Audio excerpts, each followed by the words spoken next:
So I'd just like to just repeat a really warm welcome, actually, because there's lots of people that I don't know who are here for maybe the first time or the second time at Sangha night. So if that's you, then just a really warm welcome to this class, and I hope that you feel at home and feel welcome here. And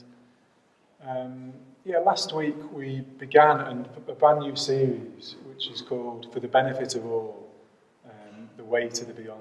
So Shanti Devi began that series last week, and I'm going to continue that series this evening. But before I do, I'm going to read out some verses, which you'll hear more about later. And they're verses that I think are very inspiring verses for me and very beautiful verses. May the merit I have gained by these actions relieve the suffering of all beings. With no sense of loss, I give my body to all beings. I give them all my pleasures and all my merit from the past, present and future. Enlightenment is giving away everything, and enlightenment is my heart's goal. So let me give away everything to sentient beings. May I be the doctor and the nurse for all beings until the world is cured. May I be food for the hungry and wealth for the poor. May I be a protector for the unprotected, a guide for the lost. May I be a lamp for those who need a light. Just like a blind man who by chance finds a jewel in a heap of rubbish, so by some chance this precious attitude has arisen in me. For the whole caravan of humanity travelling the roads of existence in search of happiness, this will give them joy. Today, in the presence of the Buddhas, I invite the world to be my guest at a great feast of delight. May humans, gods, and all beings rejoice. So there are verses from a text called the Bodhicaryāvatāra, which I'm going to talk about this evening, and indeed which you'll hear about over the weeks and months to come. So I've written up there, no, I haven't. I've written it somewhere else, but we'll see it later.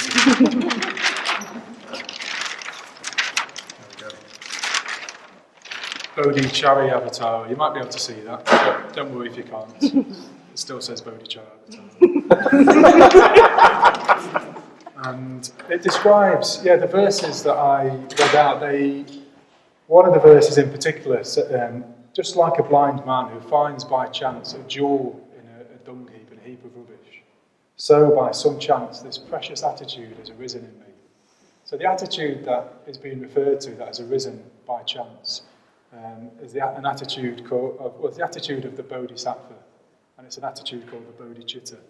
So Shanti Devi introduced last week basically the whole theme for our series of talks is a very beautiful ideal. You could say one of the most beautiful, if not the most beautiful ideal available to humanity, which is called the Bodhisattva Ideal. And the Bodhisattva, well, the words mean, so it's made up of two parts. Bodhi means awakening or enlightened or wisdom. And sattva means being, basically means living being. So a bodhisattva is a being whose all of their energies, all of their focus, all of their energies are directed, all of their being is directed towards enlightenment, towards awakening. But we heard crucially last week, it's not just for themselves, and as these verses evoke quite beautifully, the attitude of a bodhisattva is that they want to alleviate suffering for the whole world. They want to alleviate suffering for all sentient beings. So it's a very, very sublime ideal, a very beautiful ideal. And so we're going to be looking at the Bodhisattva ideal over the next few weeks and months to come. And the particular attitude that arises in somebody and makes them into a bodhisattva is called the Boddhicitta. So again, it's made up of two parts, and Bodhi again means awakened, enlightened, wisdom. And Citta is a Buddhist term that combines two Western terms, head and heart. In Buddhism, they're not separated. So Citta means it could be a thought, will, heart, volition, intention. It kind of captures all those things. So it's kind of, you could say, a heart set on awakening. It's an attitude which is a heart and a mind set on enlightenment, dedicated, focused on enlightenment. And I've written up Boddhinaga because that's my name, and it's quite a few of you won't know who I am, so my name is Boddhinaga. So, Mogavangsa, who's here, he ordained me and gave me the name Boddhinaga. And one of the reasons he said was that he wanted me to be reminded every day of the goal of the Bodhisattva Ideal and the goal of Bodhi, of awakening and wisdom. Okay.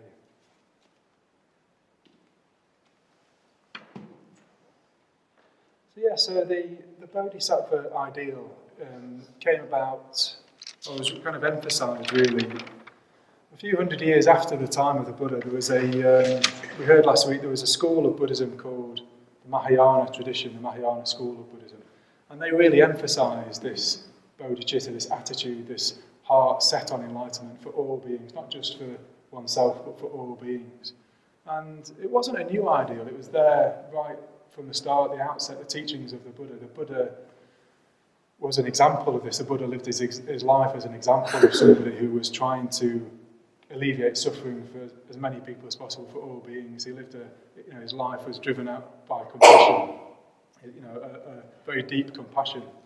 But it seems that over time, Buddhist practitioners lost touch with this. They lost touch with the spirit behind the Buddha's teachings, the example of the Buddha. They lost touch with the compassion aspect of Buddhism, it seems. And the ideal of becoming enlightened, awakened, it seemed like it turned into more of a kind of selfish escape from suffering for yourself, because you were suffering and you wanted to just be free of the world, free from suffering. So that, in a way, that had unfortunately veered away quite a long way away from what the real message of Buddhism was, the real spirit of Buddhism was. So the Mahayana tradition sought to just re-emphasize, restate what the initial tradition of Buddhism was about, the initial meaning of Buddhism was about, which was compassion and to practice not just for yourself, but to practice for all beings. So we heard about that last week. Satyajyoti introduced that to us last week. And as I say, you're going to be hearing much more about this ideal of the Bodhisattva over the weeks and months to come. And in particular, what we're going to be looking at is a list. So if you're new to Buddhism, you might have already guessed that, or already clocked that we have lots of lists in Buddhism. And the list, well, Buddhism began as an oral tradition, so people memorised all of the teachings, and the lists was one way of just making sure you'd got them all, because if there was 10 of something, you could only remember 8, or then you knew you'd forgotten a couple. So the oral tradition really relied on writing lists. And those lists have survived, and we can still learn and study and practice them today. So we are going to have a list to guide us, to accompany us through the series, through the theme. And it's a list of 10 ways to become a bodhisattva, 10 ways to cultivate this attitude, this heart, which is set on enlightenment for all beings. Very beautiful ideal. And the list is called the Paramitas, the 10 Paramitas. And Paramita can be translated as a way to the beyond, which is why we've called this series The Way to the Beyond. And it's a way beyond suffering, beyond selfishness, beyond greed, beyond hatred, so beyond ignorance. So it's the ways to enlightenment, you could say. It's a path in itself to enlightenment, with a particular flavour, particular perfume of the ideal of the Bodhisattva, this attitude of compassion and desire, really burning desire to alleviate suffering for all beings. And I just remembered something Satyajyoti said last week. It's apparently on Facebook, I don't go on Facebook a lot these days, but apparently there are lists of like 5 ways to become this and 10 ways to become that. And Satyajyoti was saying, well, if there was a list saying 10 ways to become a bodhisattva, we should really want to click on it and find out. So this is the list, this is that list of 10 ways to become a really wise, compassionate, free, happy person. So the list is, you might not be able to see it, so I'm going to read it out. There's the translation into English, and then there's the original Indian terms. And I'll just read out the English terms, and if you want to, you can come and look later if you can't see what they are. But there's generosity. The first one is generosity, and that's what I'll be looking at this evening, and next week we'll be looking at that. Ethics is the second aspect. Forbearance is the third aspect. And then there's energy, meditation, wisdom. And then there's an interesting one called Skilful Means, which we'll hear more about in the future. But it's basically how we can translate the knowledge and the teaching so that it's useful for people. It's a skill to be able to translate, to give people exactly the right teaching that they need. Then there's the vow of the Bodhisattva, the strength of the Bodhisattva, which sounds quite exciting. And then there's enlightenment, which definitely does sound exciting. So this is the list of the 10 Paramitas, and we're going to be exploring those over the weeks to come. But particularly this evening, later this evening, I'm going to be starting to unpack generosity, the first of these ways to the beyond. They're also called perfections, because it's said that the Bodhisattva perfects each of these qualities, each of these beautiful qualities. We'll be hearing later today about how to perfect generosity, how to cultivate it and perfect it. Okay.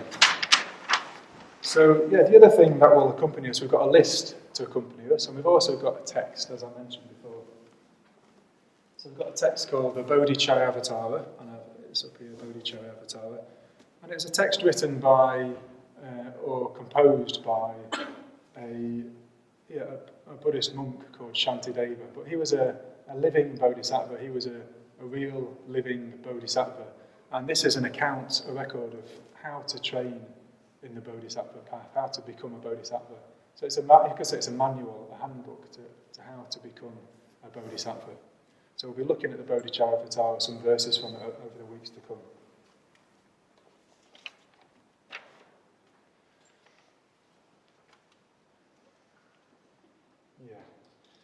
And there's a story, there's a legend, a myth associated with the Bodhicaryāvatāra, how it came about. So I'm going to share that with you and then talk a bit more about this text, which is one of the most famous Buddhist texts actually in the world, one of the most important Buddhist texts in the world. But first of all, the story. So, this story and this text originates from the 8th century in India, in northern India. And there was a great monastic university, a huge monastic complex, a university called Nalanda. And the ruins of Nalanda still exist today, so quite a few of us have been on pilgrimage to Indian Buddhist places in northern India and have visited the ruins of Nalanda, just seeing, you can see how vast it must have been, you can see the kind of the ruins of the complex and just get a sense of how awesome, how vast it was. And there was a huge library, just thousands and thousands of Buddhist texts in there. And thousands of monks, thousands of Buddhist monks, just, it was a kind of place humming, buzzing with Buddhist practice. Just if you can imagine like a Cambridge or an Oxford, but just completely focused on Buddhist practice. So this was at the height of Buddhism in India before it was wiped out, before it died out in India. There was this huge monastic complex, huge university. And all the monks in there were occupied in very different ways. So some of the monks might have been studying all the texts, some of the monks would have been focusing on meditation, some of them would have been debating philosophy, some of them would have been teaching, and other monks would have been working, cooking, cleaning, just helping the monastery to run. But it seemed that all of the monks were occupied apart from one of them. One of the monks, it seemed, wasn't occupied at all. And he had a nickname of Su-Bu-Ku. And Su-Bu-Ku means eats, sleeps, and poos. Because that's what the other monks thought, that's all he does. All he does is eat, sleep, and go to the toilet. He doesn't do anything, he doesn't seem to do anything else. So he's a bit of a laughing stock, a bit of a kind of a clown, a bit of a kind of joke amongst the other monks. They ridiculed him, I suppose, and one day they thought, well, actually, this lazy monk, we need to teach him a lesson, this lazy monk. We need to, everyone's working really hard, everyone's studying really hard, this guy's not doing anything, we need to teach him a lesson. So what they did, there was a tradition of monks giving talks, reciting verses to the rest of the university, to a great gathering of other monks. And so they invited Su-Bu-Ku to give a teaching, and they thought this would be hilarious to get Su-Bu-Ku up on the stage, get him, but anyway, just to show him up, just to reveal that he doesn't actually know anything, he hasn't practiced anything, he's just a lazy monk. So they invited Su-Bu-Ku up to speak to the other monks, and he declined, Su-Bu-Ku declined the invitation. But then they insisted that he must come up to speak, and they even built a stage, they were going to build a stage for him to sit on, and a seat, so it'd look very important. So he agreed, Su-Bu-Ku agreed, okay, then I'll come and I'll speak to the other monks. So they were all very excited, they were looking forward to hearing what Su-Bu-Ku had to say. But there's one other thing they did. They also made the seat very high, so it wouldn't be possible for him to reach it, for him to sit on, so that he would look quite foolish when he got on the stage. So Subuku was actually Śāntideva, the monk Śāntideva. And what it said, according to the legend, Śāntideva got on the stage using his supernatural powers that he seemed to have. He lowered the height of the seat so he could sit on it, which must have alarmed or caught the attention of the rest of the assembly. And then he simply asked them, well, do you want an existing teaching or do you want a new teaching? Do you want to hear some of the verses recited, the existing verses, or do you want a brand new teaching? So they kind of rubbed their hands and said, oh yes, please, we'd like a brand new teaching from you, Subuku. And so Subuku, Śāntideva, he gave them a new teaching, and what he did was expounded a spontaneous teaching, a spontaneous discourse on the Bodhisattva path, how to practice the Bodhisattva path. It was 1,000 verses of just spontaneous Dharma, spontaneous teaching. And it said that towards about 3/4 of the way through, he started to levitate, and then he disappeared completely, but they could still hear a voice, they could still hear his voice expounding the rest of his talk.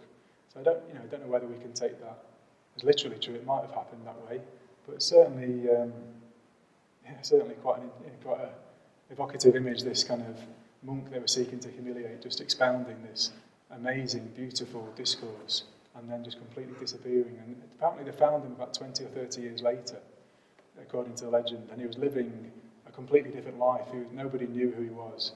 Similar to in the monastery, no one knew who he really was. And he was living as a palace guard, apparently, and just living a completely different life. Nobody knew who he really was. So quite a strange story, quite an unusual story. But the verses that Śāntideva spoke on that occasion have been recorded, and they form now the Bodhicaryāvatāra, this text, the Bodhicaryāvatāra, the guide to the Bodhisattva's way of life. So who knows? Who knows if that was actually how it happened, if that was a legend, that's a legend, if that's actually what happened or not. But we're left with this amazing, very beautiful, evocative guide to how to be a Bodhisattva, how to live the life of a Bodhisattva.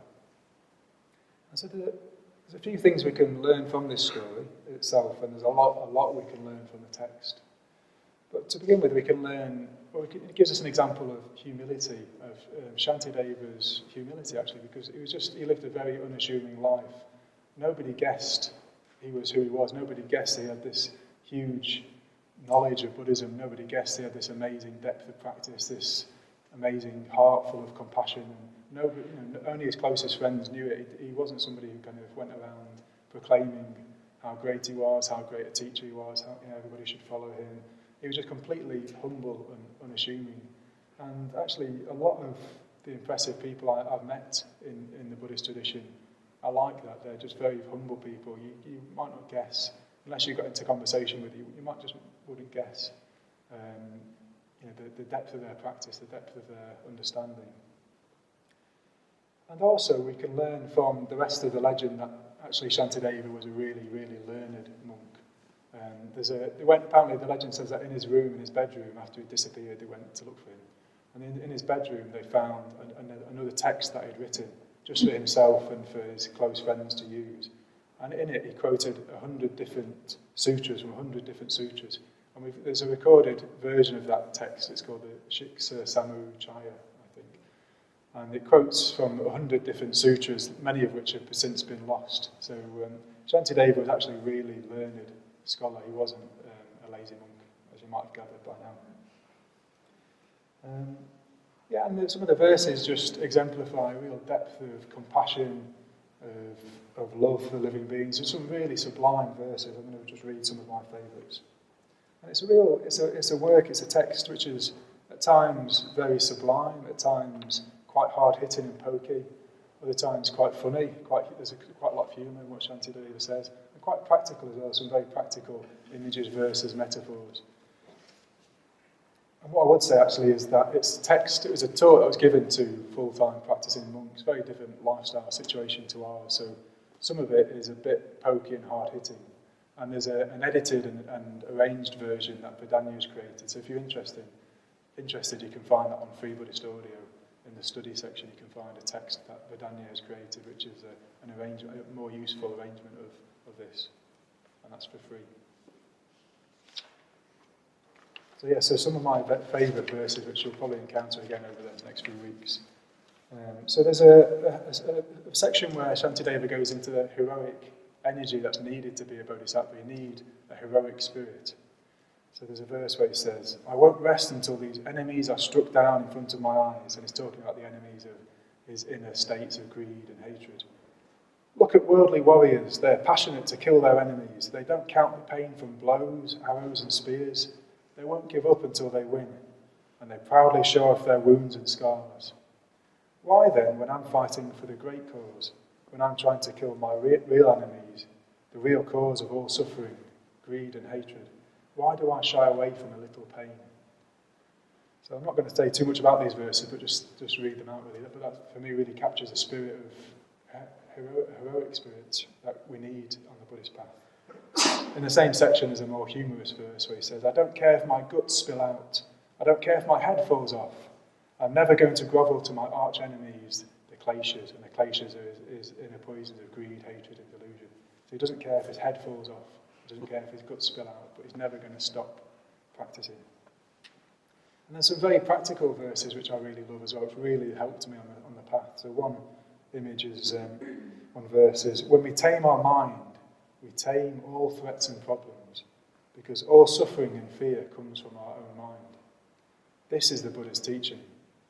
We can't cover the whole world in leather, but if we put leather on the soles of our feet, it has the same effect. There's a lot to unpack in that verse, but it's a very practical teaching.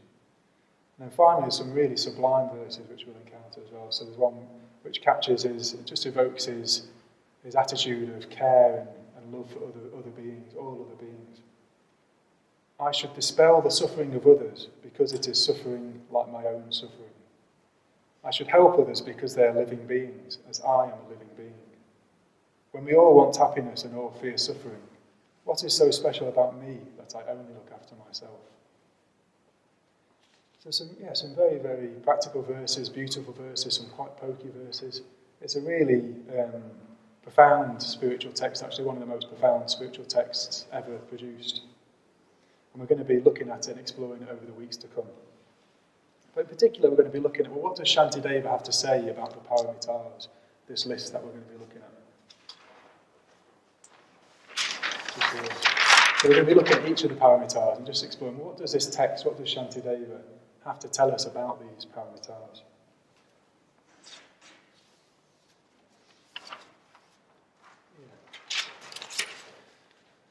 What I would say just initially about the text is that it's just a hugely important text. I think hopefully I've said that a number of times already.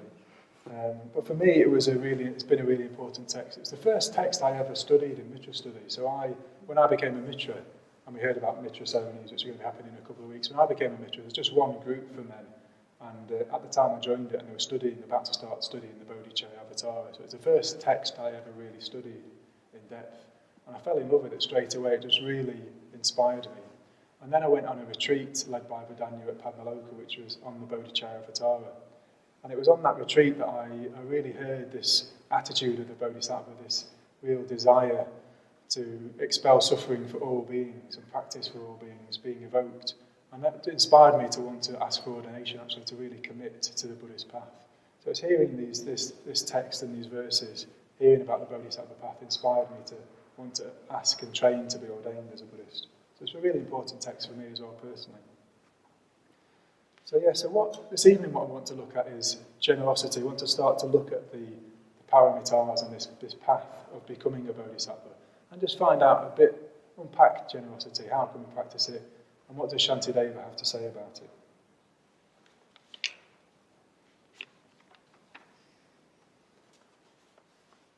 So generosity, or dana, is the Indian word. You might have heard the word dana before if you're new to the centre. And generosity or dana is the first stage on this path. So it suggests it's kind of got a central place, actually, a crucial place. It's the very first thing that a bodhisattva or budding and aspiring one to be bodhisattva needs to develop is generosity. So if it's the first thing on the path, it suggests actually that a number of things. But if one thing it suggests is if you're not developing generosity, then in a sense you're not making progress. You know, if you're not becoming more generous through your Buddhist practice, then something's amiss. Something is amiss. So it may be having really fantastic experiences in meditation. You might be really enjoying reading lots of books. But if it's not transforming you, your attitude isn't becoming one of more generosity, more reaching out to other people, then something's amiss actually. So the starting point for the Buddhist path in terms of the Bodhisattva path is generosity. I bumped into Amoghavamsa earlier, and I asked him about generosity because for me, Amoghavamsa is somebody I see as an example for generosity. For me, I see Amoghavamsa as an example of generosity and aspire to practice in that way.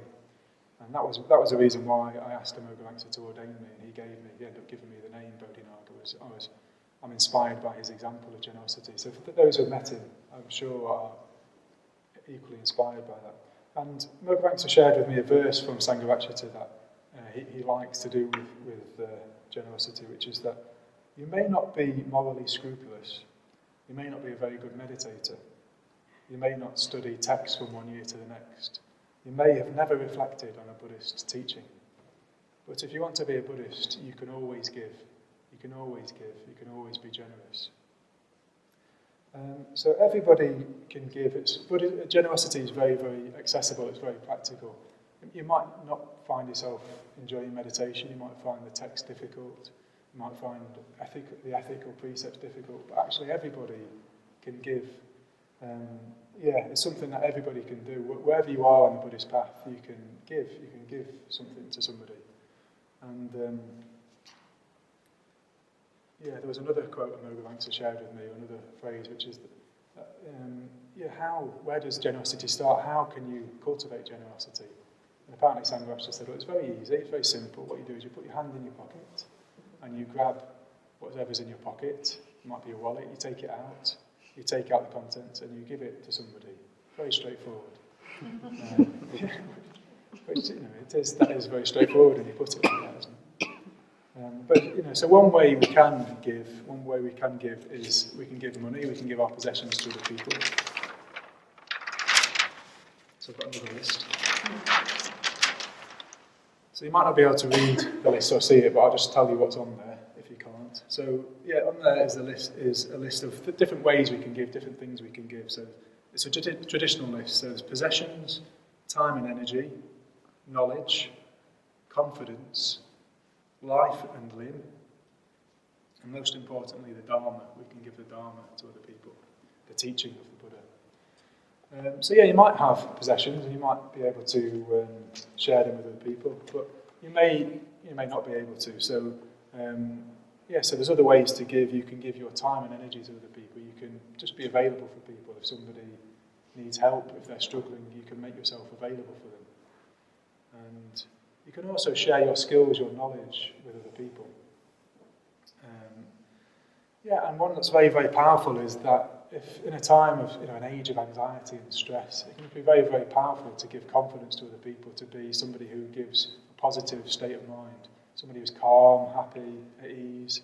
Just to be able to give that to people can be very, very powerful. To be able to give confidence to other people. Sometimes it's called fearlessness, giving fearlessness to others. It might sound extreme, but you can give your life for other people, and you can give your limbs to other people. And people do this. People give blood. People give organs, kidneys, other things. They might donate other things to people. People give their life. They give their limbs to other people. So that does happen. It might sound extreme, but that does happen. And there's tales of strangers just kind of putting their life at risk to save complete strangers, other people. So the human beings can be amazingly generous in all kinds of different ways. So I want to unpack that a bit more this evening, really. Kind of why is generosity important? How can we be more generous? So why is generosity important? Well, to begin with, generosity frees us from craving for external things. So one of the things that the Buddha taught was central to our own suffering and the suffering of other people is just this grabbiness, a kind of desire to hoard and possess, just to grasp after as many things as possible. But actually cultivating the habit, the inner habit of giving things away, it dispels that, it counters that. And so it frees us from the prison of a craving mind, a kind of heart that is grasping and craving. Generosity can free us from that. And generosity also helps us to develop metta, to develop loving kindness for other people. The more we're thinking about other people, what they would want, we're not thinking about our own difficulties, our own suffering, we're going out to other people. So it can help to cultivate metta, warmth, love for other people. And you might have experienced that this ripples out, it has effects on the world. So if somebody is generous to you, it can transform your state of mind. So there's so many, I was just trying to think of examples today, there's so many examples I just see every day, each week within our Sangha of people just helping each other out and the effect it has on each other. And a quite straightforward one I thought actually is just when I go to visit a Mogavamsa, we try and meet up once a week, sometimes not every week, but he always cooks for me, always makes me a meal, which is it's quite a big thing. He makes effort to cook a meal for me. But I feel kind of cared for. I arrive and I feel cared for. It lifts me, it lifts my state of mind. And then he is always gives me a gift of confidence, of a positive state of mind. So I can arrive, sometimes I've been to meet him over banks in all kinds of states, anxiety, panic, kind of self-loathing. But after 10, 20 minutes, that starts to lift and I feel more at ease, I feel more positive, I feel more confident. So and that ripples out. I go away, I meet other people, I can share that positivity with other people, that state of mind. I feel more inclined to give to others. So generosity ripples out as a chain reaction, an effect of rippling out amongst the world, really. So it's a way where we can really directly affect the world around us and our relationships and the people we come into contact with. So generosity really has a profound effect. It's a way of expressing the wisdom of interconnectedness as well. So you might have heard on the intermediate class or other times at Sangha night, we talk a lot about the fact that we're not separate. We can perceive ourselves as being separate beings who have to look out for number one. But actually, generosity is an expression of wisdom. If we can see how deeply we are dependent on other people, we rely on other people, we're interconnected with other people. Well, generosity is just a natural expression of that, to want to help other people, to alleviate their suffering, to give to other people. It's an expression of that wisdom which sees that we are not different, we are connected to all life, to all beings. And generosity is really important because it's a way to build Sangha. I was thinking earlier, I was going to say generosity, our Sangha, our community is built on generosity, but I thought, no, it's built out of generosity. Our Sangha is created out of generosity, the kind of interactions of generosity amongst our community. So some people might have come earlier today at 6:30 or 6 o'clock and had a shared meal at our baked potato club. So I came to baked potato club and I actually didn't bring any food today, so I wasn't that generous. I was too busy thinking about the talk. But I came and I ate loads of lovely food, beautiful food. People had took time to cook hot food, prepare food, and I had no idea who'd made it, who brought it. It's a really beautiful expression of this culture of generosity. People bring food, they take time to cook it, prepare it, and we can all enjoy a kind of beautiful shared meal together. Also, you'll notice there's no charge for this class. We're all coming here to this class. There's no charge whatsoever for any of our Buddhist activities. So it's a really important principle. We want to share the Dharma out of a spirit of generosity. We don't want to be an adult education service. We want people to really benefit from the teaching. So we want to make them available, and we don't want to charge for them. So in a way, we want anybody who wants to benefit and can benefit to be able to, regardless of whether they have money or can afford to. So you'll notice that we run the centre on the principle of generosity. We don't charge for these classes. But you may have also noticed, we've got an amazing garden, a really beautiful garden, which is a result of loads and loads of hours of work of volunteers. People come and pull out weeds, plant things, dig things over. I don't know what other things happen in gardens, lots of things. It's lots of energy and time and goodwill of volunteers. The office is largely run by volunteers. Emails you get sent out, often sent by volunteers. And today, Simon was busy cleaning the bathrooms, cleaning the centre. Dave put out all the mats and stuff in here. Simon runs a library as a volunteer. So much of what happens at the centre is done by volunteers, giving their time, their energy, their skills. And they just invite you to take part in that, actually, just because... it's just you'll discover actually. I'll talk more about what you get from generosity yourself, but you'll discover become part of that. Come to the shared meal, bring food for people, volunteer, take part in this community, and you can feel yourself part of a culture of generosity. You don't feel isolated. You feel part of a really warm community. And I was able to spend the day writing the talk, thinking about the talk. Not having to go out and work and earn a living, because people pay standing orders. Lots of people, probably hundreds of people, I don't know how many, pay a regular standing order to the centre, and that means that the people who work here, we've got a small number of people who are paid to work who are supported. We get our living expenses paid, but it meant that we don't have to go out and do other jobs. We can focus our efforts and our energy preparing for these classes, helping to be in the best states, as well prepared to teach the classes. So. Hopefully I've evoked a picture of how our Sangha, our community, is built out of generosity. It can only really run because of generosity. It's only able to exist because of generosity, our collective generosity. Okay, so what does Śāntideva say about generosity in his... You might remember quite a while ago now I spoke about Shantideva disappearing somewhere into the ether. And what did he say in his text about this paramita, this first paramita of generosity? What does Shantideva have to say? Well, interestingly, there's a chapter on every paramita, or the first 6 paramitas Shantideva has written, or there's a section on each of the paramitas, but there isn't a separate chapter, section about generosity, which might seem odd. If it's so important, if Bodhinaga has been saying how important generosity is, why isn't there a chapter, a whole dedicated section about generosity in the Bodhicaryāvatāra? And the answer is that, there's another way to give, which is not mentioned in that list, or not specifically mentioned, which is to give yourself. And the Bodhisattva gives themselves.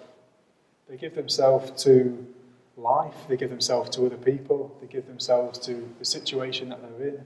They give themselves to whatever's best in the universe, whatever's highest in the universe, whatever is going to help other people. They give themselves. And so the Bodhisattva serves. The Bodhisattva serves other people, gives himself, gives herself to other people. So the Bodhisattva sees their whole life in terms of what they can give to others, what they can contribute to the world. Not in terms of what they can get from the world, not in terms of what they can get out of a situation, but what can they give to whatever situation they're in. And their attitude is to give themselves wholly, completely. And this idea, hearing about this idea of giving your life to something, that was what really inspired me to ask to be ordained, to train to be ordained as a Buddhist. Because I thought, how amazing to kind of give my life to something as beautiful, as kind of wonderful and noble and ideal as this. What a great thing to do with my life. I think before then I was a bit aimless. I just didn't know what life was for. I didn't have any idea what I could use my life for. And that caused me a lot of anxiety, sadness. But then discovering that this was what I could devote my life to, this was something I would aspire to serve, just gave me loads of joy, actually. Just loads of joy, loads of clarity, loads of inspiration. I remember writing to Vidanya a postcard on that retreat when I was inspired hearing him evoke the Bodhisattva Ideal. And I wrote him something like, I want to serve alongside Vidanya, fighting on the front line against samsara, against greed, hatred and delusion. Because I was quite stirred up by this warrior image as well, this warrior metaphor. So I said I wanted to fight alongside Vidanya on the front line against greed, hatred and delusion, and serve alongside him. And years later, I ended up doing that. I've ended up working alongside Vidanya, serving in this way at the Buddhist Centre. But it was triggered it sparked off all those years ago by encountering this ideal, hearing about this ideal of the Bodhisattva. So the spirit and the attitude of serving, giving yourself to others, underpins the whole of the Bodhisattva path, and it underpins the whole of this text of the Bodhicaryāvatāra. And the first three chapters, the first three sections of this text, they describe a practice that helps to cultivate this attitude, which we could call the Boddhicitta, this heart that is set on awakening for all beings, wants to alleviate suffering for all beings, wants to serve all beings. So the first three chapters describe a practice that helps to cultivate this state of mind, this attitude, which is a very beautiful state of mind and one that brings a lot of joy, a lot of happiness. And it's a series of moods and emotions that can be practiced and cultivated, and they culminate in this attitude of wanting to give yourself to all beings. And it's the same series of moods which form the basis of our sevenfold puja. So in a few weeks' time, if you've not come across Buddhist ritual before, you'll have a chance to experience a sevenfold puja. And that is, if you've ever sat in a puja thinking, what is the point of this? And sometimes I have, sometimes you might have, what is the point of this? Well, the point of a sevenfold puja is it's a series of practice, it's a Buddhist practice, and it's a series of moods and emotions which, if you really connect with and imaginatively connect with, culminate eventually in the Boddhicitta, in this heart that longs for all beings to awaken. So you'll get a chance, you'll experience the puja in a few weeks' time. We try and do them every few weeks, every couple of months at Sangha night. And you could say it's a rehearsal. Those verses in the sevenfold puja are the same verses that Shantideva recited all those years ago. He was a living bodhisattva, and we are, you could say, rehearsing to put ourselves in shoes that might be a bit bigger than our shoes at the moment, but through rehearsing those verses and engaging with those emotions, it cultivates that state of mind more and more, that desire, that longing to serve all beings, to give yourself to all beings.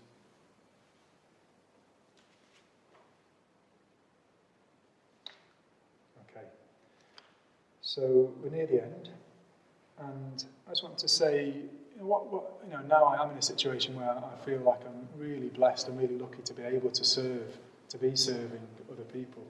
I still aspire to be on the Bodhisattva path, to cultivate that path, but I'm in a position where I'm able to serve other people.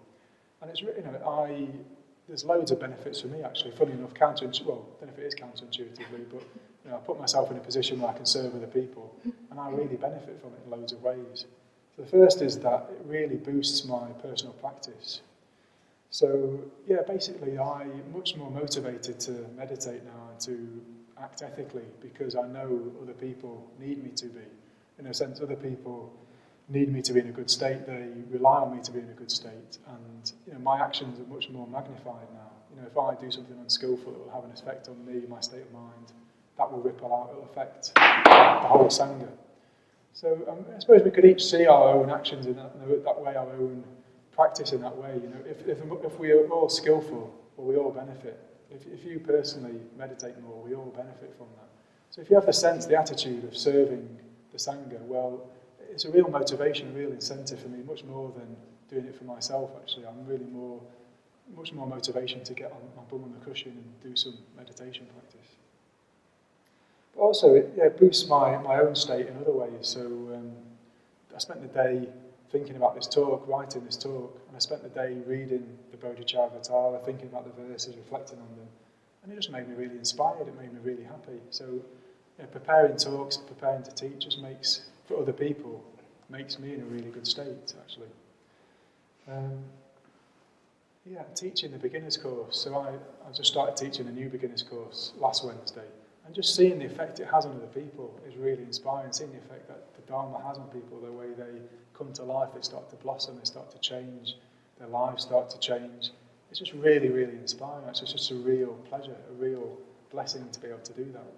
So it might sound a bit scary, the idea of serving or giving yourself to other people, but actually what my experience has been, I just get so much more back. I try and give as much as I can, which is limited sometimes, but I just get so much more back than I'm able to give. Maitreya is going to talk about generosity next week and the sense of abundance, the sense of wealth and abundance that generosity creates in a way. You try and give as much as you can, but you just get so much more back, actually. Okay. So, I'm going to end with how to develop generosity. And there's a a list I'm just going to read out. And what I'd like you to ask you to do, to invite you to do, is to choose something for the next week. Choose something to do in the next week, a precept to do with generosity, and take it on for the next week. Take on to try and develop a bit of the Bodhisattva attitude in the next week and just see what effect it has. So particularly related to generosity, so you might consider giving something away every day for the next week. So you might consider doing that. You might consider giving to every charity collector you meet in the next week, or buying a big issue every time you see someone selling a big issue. Or you might decide every time you go to visit somebody, you'll take something with you, you'll take a gift, or some food, or some drink with you.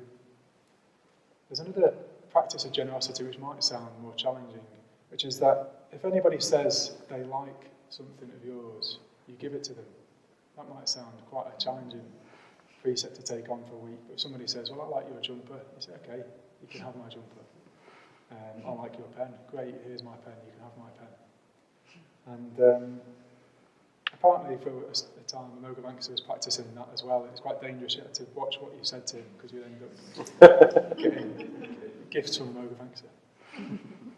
So another challenging precept to take on around generosity is to never go back on a generous impulse. So you might say to yourself, okay, this week, if I have a generous impulse to do something, I'm not going to allow myself to talk myself out of it. I'm just going to act on it. I'm just going to do it. If I have an impulse to help somebody, to give something, I'm just going to do that this week. So you don't have to do all these things. You can if you want to. You can choose one of them. You might see the shared meal, the baked potato club next Tuesday as an opportunity to be generous. You can, okay, well, I'm going to bake something. I'm going to cook something really nice that people will really enjoy eating. That could be your act of generosity for next week. You could take out a standing order for the Buddhist Centre. You might think, okay, well, or increase your standing order if you've already got one for the Buddhist Centre. Okay, next week I'm going to help the Buddhist Centre financially. Or you could take a standing order out to a different charity if you prefer to do that. Or you could say, okay, well, for next week I'm just going to try and give myself in whatever way I can to whatever I'm doing. So I'm going to give myself to other people that I'm with. Just give myself to them, do what they need, do what they want to do. Just forget in a way, just for 1 week I'm going to put to one side my issues, my things that seem really important to me but probably aren't that important. I'm going to do what's helpful for them just for 1 week and see what happens. I'm going to give myself to a situation, I'm going to give myself to work, to my colleagues, to my family, to my friends, to whatever I'm doing. I'm just going to give myself this week and just see what happens, just see what that feels like. So, yeah, when you get into groups in a moment, that's what we're going to ask you to do, is to, just to think, what are you going to do for next week, and talk about that, discuss that with other people. I'm just going to end just by reading out some verses again that I find very beautiful from Śāntideva. And you might recognise these in a few weeks' time from the puja, sevenfold puja.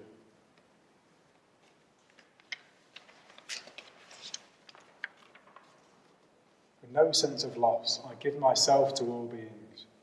I give my merits for the benefits of all. May I be the doctor, may I be the nurse, for all beings until the world is cured. Just like a blind man who finds by chance a jewel in a dung heap, so by some chance this precious attitude has arisen in me. This is the elixir of life. It puts an end to death. This is the priceless treasure that ends all poverty on earth. This is the bridge to freedom that leads from unhappy states. The whole caravan of humanity travelling the roads of existence in search of happiness. This will give them joy. Today, in the presence of the Buddhas, I invite the world to be my guest at a great feast of delight. May humans, gods, and all beings rejoice.